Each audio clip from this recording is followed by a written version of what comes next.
ലൈംഗികമായി പീഡിപ്പിക്കാൻ ശ്രമിച്ചയാളുടെ ജനനേന്ദ്രിയം പെൺകുട്ടി മുറിച്ചുമാറ്റി.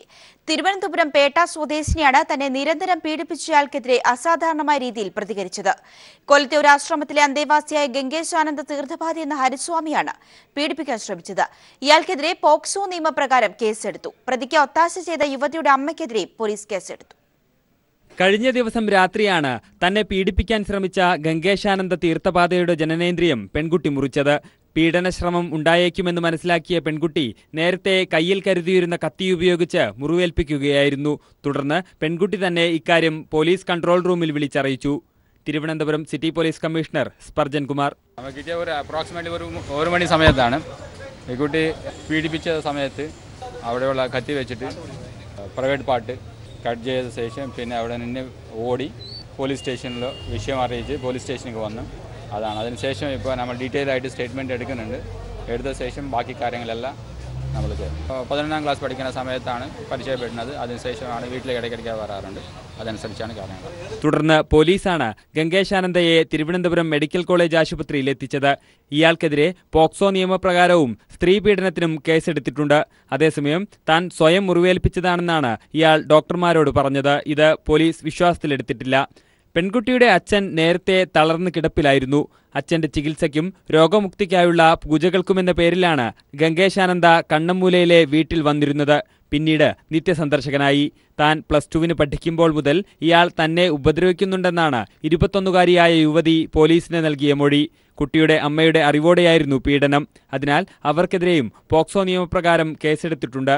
അതേസമയം പെൺകുട്ടിക്ക് നിയമപരിരക്ഷ ഉറപ്പുവരുത്തുമെന്നും സംഭവത്തിൽ സ്വമേധയാ കേസെടുത്തതായും വനിതാ കമ്മീഷൻ അറിയിച്ചു. News bureau, Thiruvananthapuram. യുവതിയെ പീഡിപ്പിച്ച ഗംഗേശാനന്ദയ്ക്ക് സംഘപരിവാർ സംഘടനകളുമായി വളരെ അടുത്ത ബന്ധം. സന്യാസി സംഘങ്ങളുടെയും ഹിന്ദു ഐക്യവേദിയുടെയും പരിപാടികളിലും ഇയാൾ സജീവമായി രംഗത്തുണ്ടായിരുന്നു. കുമ്മനം രാജശേഖരൻ അടക്കമുള്ള നേതാക്കളുമായും ഇയാൾക്ക് ബന്ധമുണ്ട്. ഇത് വ്യക്തമാകുന്ന ചിത്രങ്ങൾ പീപ്പിൾ ടിവിക്ക് ലഭിച്ചു. കണ്ണമ്മൂല സ്വദേശിനിയായ നിയമവിദ്യാർത്ഥിനിയെ വർഷങ്ങളോളം പീഡിപ്പിച്ച ഗംഗേശാനന്ദയ്ക്ക് BJP സംസ്ഥാന അധ്യക്ഷൻ കുമ്മനം രാജശേഖരൻ അടക്കമുള്ള സംഘപരിവാർ നേതാക്കളുമായി അടുത്ത ബന്ധമാണുള്ളത്. കുമ്മനത്തിനൊപ്പം ഇയാൾ വിവിധ പരിപാടികളിൽ പങ്കെടുക്കുന്ന ഫോട്ടോകൾ പുറത്തായി. 2010-ൽ 120 ക്ഷേത്രങ്ങൾ ഏറ്റെടുക്കാനുള്ള മലബാർ ദേവസ്വം ബോർഡിന്റെ നീക്കത്തിനെതിരെ കുമ്മനം രാജശേഖരനൊപ്പം അന്നത്തെ മുഖ്യമന്ത്രി VS അച്യുതാനന്ദനെ സന്ദർശിച്ച സംഘത്തിൽ ഗംഗേശാനന്ദയുണ്ടായിരുന്നു. അന്ന് ഹിന്ദു ഐക്യവേദി നേതാവായിരുന്നു കുമ്മനം. 2013-ൽ നടന്ന ചട്ടമ്പിസ്വാമി പ്രതിമ രഥയാത്രയ്ക്ക് ആറന്മുളയിൽ നൽകിയ സ്വീകരണത്തിലും കുമ്മനത്തിനൊപ്പം ഇയാളുണ്ടായിരുന്നു. കണ്ണമ്മൂലയിൽ നിന്നും എഴുമാറ്റൂരിലേക്ക് നടത്തിയ രഥയാത്ര നയിച്ചതും ഗംഗേശാനന്ദയായിരുന്നു. 2013-ൽ തന്നെ ആറന്മുള പൈതൃക ഗ്രാമ കർമ്മസമിതി സംഘടിപ്പിച്ച സന്യാസി ശ്രേഷ്ഠന്മാരുടെ നേതൃസമ്മേളനത്തിന്റെ കൺവീനറും ഇയാളായിരുന്നു. ആറന്മുള പൈതൃക ഗ്രാമ കർമ്മസമിതി മുഖ്യ രക്ഷാധികാരിയായിരുന്നു അന്ന് കുമ്മനം രാജശേഖരൻ. ഇക്കാര്യങ്ങൾ കുമ്മനം തന്നെ സ്ഥിരീകരിച്ചു. ഹിന്ദു ഐക്യവേദിയുടെ പ്രവർത്തനത്തിൽ ബന്ധപ്പെട്ട ഒരാളാണെന്ന് എനിക്ക് തോന്നുന്നില്ല. സന്യാസി സമ്മേളനങ്ങളൊക്കെ വിളിച്ചുകൂട്ടുന്ന സന്ദർഭത്തിൽ അദ്ദേഹം എത്താറുണ്ട്. അദ്ദേഹം തീർത്ഥപാത പരമ്പരയിൽപ്പെട്ട ഒരു സന്യാസി എന്നുള്ള നിലയ്ക്ക് പല യോഗങ്ങളിലൊക്കെ പങ്കെടുത്തിട്ടുണ്ട്. അങ്ങനെ ഞാനും ആ സമ്മേളനത്തിലൊക്കെ പങ്കെടുത്തിട്ടുള്ള ഒരാളാണ്. ഞാൻ കാരണം വിശ്വഹിന്ദുപക്ഷത്തിൻ്റെയും ഹിന്ദു ഐക്യവേദിയൊക്കെ ചുമതലപ്പെട്ടിരിക്കുന്ന ഒരാളെന്നുള്ള നിലയ്ക്ക് ഞാൻ അതിലൊക്കെ പങ്കെടുത്തിട്ടുണ്ട്. കുറ്റം ചെയ്തിട്ടുണ്ടെങ്കിൽ ഇയാൾക്കെതിരെ ശക്തമായ നടപടിയെടുക്കണമെന്നും കുമ്മനം പറഞ്ഞു. News bureau, Thiruvananthapuram. പീഡിപ്പിക്കാൻ ശ്രമിച്ചയാളുടെ ജനനേന്ദ്രിയം മുറിച്ച സംഭവത്തിൽ പെൺകുട്ടി അഭിനന്ദിച്ച് മുഖ്യമന്ത്രി പിണറായി വിജയൻ. ലൈംഗിക പീഡനം തടയാൻ പെൺകുട്ടി ചെയ്തത് ധീരമായ നടപടിയാണെന്ന് മുഖ്യമന്ത്രി പ്രതികരിച്ചു. അത് നല്ല ഉദാത്തമായ ഒരു കാര്യമാണ്. അത് നല്ല ധീരമായ നടപടിയാണ്. അതിനകത്തൊരു സംശയമില്ല. അത് എല്ലാ ശക്തമായ നടപടി ഉണ്ടായല്ലോ. അതിന് പിന്തുണ കൊടുക്കാതല്ലാതെ വേറെയൊന്നും ഉണ്ടാകട്ടില്ല. രാഷ്ട്രീയ സംസ്കാരത്തിന്റെ ശുദ്ധീകരണമാണ് LDF സർക്കാർ കഴിഞ്ഞ ഒരു വർഷത്തിനിടെ സംസ്ഥാനത്ത് നടപ്പിലാക്കിയതെന്ന് മുഖ്യമന്ത്രി പിണറായി വിജയൻ.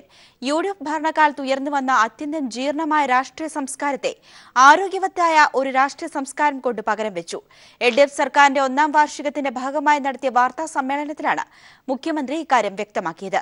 ക്ഷേമ പെൻഷനുകളുടെ കുടിശ്ശിക ഉൾപ്പെടെയുള്ള വിതരണം ചെയ്ത് ജനക്ഷേമ പ്രവർത്തനങ്ങൾക്കാണ് സർക്കാർ ഊന്നൽ നൽകിയത്. നവകേരളം പടുത്തുയർത്താനായി 4 മിഷനുകളിലൂടെ LDF സർക്കാർ ശ്രമം തുടരുന്നതായി മുഖ്യമന്ത്രി കൂട്ടിച്ചേർത്തു. തീർത്തും വ്യത്യസ്തമായ അവസ്ഥയിലായിരുന്നു 2016-ൽ LDF സർക്കാർ അധികാരത്തിൽ വന്നതെന്ന ആമുഖത്തോടെയാണ് സർക്കാരിന്റെ 1ാം വാർഷികത്തിന്റെ ഭാഗമായുള്ള വാർത്താസമ്മേളനം മുഖ്യമന്ത്രി പിണറായി വിജയൻ ആരംഭിച്ചത്. അത്യന്തം ജീർണമായ രാഷ്ട്രീയ സംസ്കാരമാണ് UDF ഭരണകാലത്ത് ഉയർന്നുവന്നത്. അധികാരവും അഴിമതിയും അനാശാസ്യതയും കൂട്ടുചേർന്ന ജീർണാവസ്ഥ. എന്നാൽ അതിനെല്ലാം അറുതി വരുത്തി ആരോഗ്യവത്തായ ഒരു രാഷ്ട്രീയ സംസ്കാരം പകരം വയ്ക്കാൻ LDF സർക്കാരിന് കഴിഞ്ഞതായും മുഖ്യമന്ത്രി വ്യക്തമാക്കി. 2011-16 കാലം അത്യന്തം ജീർണമായ ഒരു രാഷ്ട്രീയ സംസ്കാരം ഈ കാലയളവിൽ ഉയർന്നു വന്നു എന്നതാണ്. ആരോഗ്യവത്തായ ഒരു രാഷ്ട്രീയ സംസ്കാരം ഇതിന് പകരം വെക്കാൻ ഈ കാലയളവ് കൊണ്ട് തന്നെ കഴിഞ്ഞു എന്നതാണ്. തെറ്റായ രീതിയിൽ വ്യാപരിക്കുന്നവർക്ക് രാഷ്ട്രീയ രക്ഷാകർത്താക്കൾ ഉണ്ടാവില്ല. നല്ല കാര്യങ്ങളുടെ പേരിലാണ് സംസ്ഥാനം ഇന്ന് പ്രകീർത്തിക്കപ്പെടുന്നത്. ആദ്യത്തെ വെളിയിട വിമുക്ത സംസ്ഥാനമായി കേരളം മാറി.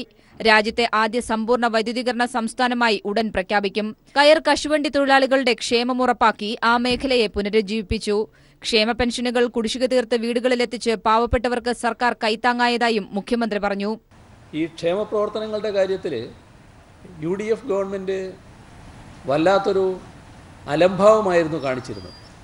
അപ്പോഴുണ്ടായിരുന്ന കുടിശ്ശിക 1900 കോടി രൂപ സംസ്ഥാന ഗവൺമെൻറ് അധികാരത്തിൽ വന്ന ഉടനെ തന്നെ വിതരണം ചെയ്യാൻ സാധിച്ചു. 5100 കോടി രൂപ 48.5 ലക്ഷം പേർക്ക് എത്തിച്ചിട്ടുണ്ട് എന്ന് കാണാൻ സാധിക്കും. കൈത്തറി മേഖലയിൽ ആശ്വാസമേകി 8000 തൊഴിലാളികൾക്ക് സർക്കാർ തൊഴിലുറപ്പാക്കി. 2,30,000 വിദ്യാർത്ഥികൾക്കാണ് കൈത്തറി യൂണിഫോം നൽകിയത്. ഗെയിൽ പൈപ്പ് ലൈൻ പദ്ധതിയുടെ കാര്യത്തിലും ജനങ്ങളുടെ ചിന്താഗതി മാറി. സിവിൽ ഏവിയേഷൻ രംഗത്തെ കമ്പനികളുമായി സർക്കാർ നടത്തിയ ചർച്ച രാജ്യത്തു തന്നെ ഇത്തരത്തിൽ ആദ്യത്തേതായിരുന്നു. അടിസ്ഥാന സൗകര്യ വികസനത്തിൽ എതിർപ്പുകളെയും വിവാദങ്ങളെയും മറികടന്ന് മുന്നോട്ടു പോകാൻ സർക്കാരിനായി. വിഭവ സമാഹരണത്തിനുള്ള ശ്രമമാണ് കിഫ്ബി എന്ന പുതിയ സംവിധാനത്തിലൂടെ നടത്തുന്നത്. തീരദേശ മലയോര ഹൈവേകൾ വൻ തുക ചെലവാക്കി യാഥാർത്ഥ്യമാകുന്നു. 36,000-ലധികം പേർക്ക് ഒരു വർഷത്തിനിടെ PSC മുഖേന നിയമനം നൽകി. 2,500-ഓളം പുതിയ തസ്തികകളും സൃഷ്ടിച്ചു. കണ്ണൂർ വിമാനത്താവളത്തിന്റെ ഉദ്ഘാടനം ഉടൻ നടക്കുമെന്നും മുഖ്യമന്ത്രി വ്യക്തമാക്കി. നവകേരളം പടുത്തുയർത്താനായി ഹരിത കേരളം, ലൈഫ്, ആർദ്രം, പൊതുവിദ്യാഭ്യാസ സംരക്ഷണ യജ്ഞം എന്നീ 4 മിഷനുകളിലൂടെ LDF സർക്കാർ ശ്രമം തുടരുന്നതായും മുഖ്യമന്ത്രി തിരുവനന്തപുരത്ത് വിശദീകരിച്ചു. News bureau, Thiruvananthapuram. വിവാദങ്ങളുടെ പുറകെ പോകാൻ സർക്കാർ ഉദ്ദേശിക്കുന്നില്ലെന്ന് മുഖ്യമന്ത്രി പിണറായി വിജയൻ. ഒരു തരത്തിലെ വിവാദങ്ങളും സർക്കാരിന്റെ പ്രവർത്തനങ്ങളെ ബാധിച്ചിട്ടില്ല. UDF സർക്കാരിന്റെ കാലത്തെ അഴിമതി കേസുകളിൽ LDF സർക്കാരിന് മൃദു സമീപനമില്ലെന്നും മുഖ്യമന്ത്രി വ്യക്തമാക്കി. കൊച്ചി മെട്രോ പ്രധാനമന്ത്രി തന്നെ ഉദ്ഘാടനം ചെയ്യുന്നതാണ് നല്ലതെന്നും മുഖ്യമന്ത്രി തിരുവനന്തപുരത്ത് വാർത്താ സമ്മേളനത്തിൽ മറുപടി നൽകി. കേരളത്തിൽ വിവാദങ്ങൾക്ക് ഒരു കാലത്തും ക്ഷാമമില്ല. അതുകൊണ്ട് തന്നെ വിവാദങ്ങളുടെ പുറകെ പോകാനല്ല സംസ്ഥാന സർക്കാർ ഉദ്ദേശിക്കുന്നത്. ഒരു തരത്തിലെ വിവാദങ്ങളും സർക്കാരിന്റെ പ്രവർത്തനങ്ങളെ ബാധിച്ചിട്ടില്ലെന്നും മുഖ്യമന്ത്രി പിണറായി വിജയൻ വ്യക്തമാക്കി. വിവാദങ്ങളുടെ പുറകെ പോകാനായിരിക്കില്ല ഈ സർക്കാരിന് താല്പര്യം, കാര്യങ്ങൾ പ്രാവർത്തികമാക്കുന്നതിലായിരിക്കും. അപ്പോൾ വിവാദങ്ങൾ ഒരു ഭാഗത്ത് നടക്കും, സർക്കാർ അതിൻ്റെ പിന്നാലെ പോകാനല്ല ഉദ്ദേശിക്കുന്നത്. ഇവിടെ നടപ്പാക്കേണ്ട കാര്യങ്ങൾ അത് നമ്മുടെ പൊതുസമൂഹത്തിന് വേണ്ടിയുള്ള കാര്യങ്ങളാണ്. ആ കാര്യങ്ങൾ നടപ്പാക്കാനാണ് സർക്കാർ ഉദ്ദേശിക്കുന്നത്. അത് നടപ്പാക്കുന്നതിൽ ഒരു തരത്തിലുള്ള വിവാദവും പ്രതികൂലമായി ബാധിക്കില്ല എന്നതാണ് എനിക്ക് പറയാനുള്ളത്. ഒരു അഴിമതിക്കാരനെയും സംരക്ഷിക്കുന്ന നിലപാട് സംസ്ഥാന സർക്കാരിനില്ല. UDF സർക്കാരിന്റെ കാലത്തെ അഴിമതി കേസുകളിൽ സർക്കാരിന് മൃദു സമീപനമില്ല. എന്നാൽ അന്വേഷണ ഏജൻസികളുടെ കാര്യത്തിൽ ഇടപെടില്ലെന്നും മുഖ്യമന്ത്രി വ്യക്തമാക്കി. മുൻകാലത്തെ അഴിമതിയോട് ഏതെങ്കിലും തരത്തിൽ വിട്ടുവീഴ്ച ചെയ്യുന്ന സമീപനം സർക്കാരിനില്ല. അത് രാഷ്ട്രീയ ശത്രുക്കളോടായാലും ഞങ്ങളെ രാഷ്ട്രീയ സുഹൃത്തുക്കളോടായാലും ആരുടെ കാര്യത്തിലും അന്വേഷണ ഏജൻസി ഇന്ന വഴിക്ക് നീങ്ങണമെന്നത് ഞങ്ങൾ അങ്ങനെ പറയാറില്ല. അതേസമയം കേസുകളുടെ കാര്യത്തിൽ വേഗത വേണം എന്നത് പൊതുവിൽ പറഞ്ഞിട്ടുണ്ട്. അഴിമതി പൂർണ്ണമായും ഇല്ലാത്ത സംസ്ഥാനമാക്കി കേരളത്തെ മാറ്റുകയാണ് ലക്ഷ്യമെന്നും മുഖ്യമന്ത്രി കൂട്ടിച്ചേർത്തു. സംസ്ഥാന സർക്കാരിന്റെ മദ്യനയം ഉടൻ പ്രഖ്യാപിക്കും. വിവാദ ഉത്തരവുകളിലുള്ള മന്ത്രിസഭാ ഉപസമിതി റിപ്പോർട്ട് പരിശോധിച്ചു വരുന്നതായും മുഖ്യമന്ത്രി മാധ്യമങ്ങൾക്ക് മറുപടി നൽകി. കേന്ദ്ര സർക്കാരും സംസ്ഥാന സർക്കാരും തമ്മിൽ അഭിപ്രായ വ്യത്യാസമില്ല. കൊച്ചി മെട്രോയുടെ ഉദ്ഘാടനം പ്രധാനമന്ത്രി നിർവഹിക്കുന്നതാണ് നല്ലത്. അദ്ദേഹം എത്തില്ലെന്നറിയിച്ചാൽ മറ്റ് നടപടികളെക്കുറിച്ച് ആലോചിക്കുമെന്നും മുഖ്യമന്ത്രി തിരുവനന്തപുരത്ത് വിശദീകരിച്ചു. News bureau, Thiruvananthapuram. പേട്ട സ്വദേശിനിയായ യുവതിയെ പീഡിപ്പിച്ച കേസിൽ സ്വാമി ഗംഗേശാനന്ദയെ അറസ്റ്റ് രേഖപ്പെടുത്തി. ജീവൻ കുമാർ ചേരുകയാണ് വിവരങ്ങളുമായി. ജീവൻ, എപ്പോഴാണ് അറസ്റ്റ് രേഖപ്പെടുത്തിയത്? ഗംഗേശാനന്ദയെ ആശുപത്രിയിൽ നിന്നും മാറ്റിയോ? ഭീഷ്മ അദ്ദേഹം ഇപ്പോഴും ഗുരുതരാവസ്ഥയിൽ തന്നെ തുടരുകയാണ്. എന്നാൽ ജീവഹാനി ഉണ്ടാകുന്ന തരത്തിലുള്ള ഒന്നുമില്ല എന്നാണ് പോലീസിന്റെ ഭാഗത്തു നിന്ന് നമുക്ക് അറിയാൻ കഴിയുന്നത്. അല്പസമയങ്ങൾക്ക് മുമ്പാണ് പേട്ട സ്വദേശിയായ യുവതിയെ പീഡിപ്പിച്ച സംഭവവുമായി ബന്ധപ്പെട്ട് ഗംഗേശാനന്ദ തീർത്ഥപാത എന്ന വിളിക്കുന്ന ഹരിയെ പോലീസ് അറസ്റ്റ് ചെയ്തത്. മെഡിക്കൽ കോളേജിൽ എത്തിയായിരുന്നു പേട്ട സിഐയുടെ നേതൃത്വത്തിലുള്ള സംഘം അദ്ദേഹത്തിന്റെ അറസ്റ്റ് രേഖപ്പെടുത്തിയത്. നേരത്തെ ഇന്നലെ രാത്രിയോടുകൂടിയായിരുന്നു സംഭവം ഉണ്ടായത്.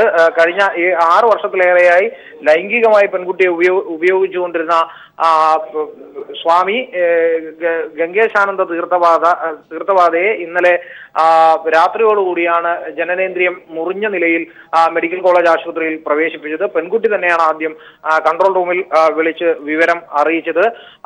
അറസ്റ്റ് നിലവിൽ രേഖപ്പെടുത്തിയിരിക്കുന്ന പെൺകുട്ടിക്ക് ഇന്ന് ഉച്ചയോടുകൂടി തന്നെ ഇക്കാര്യത്തിൽ പോലീസ് പ്രായപൂർത്തിയാവാത്ത പെൺകുട്ടിയെ ലൈംഗികമായി പീഡിപ്പിച്ചു എന്ന വകുപ്പ് ചേർത്തുള്ള പോക്സോ നിയമപ്രകാരമാണ് അറസ്റ്റ് രേഖപ്പെടുത്തിയിരിക്കുന്നത്.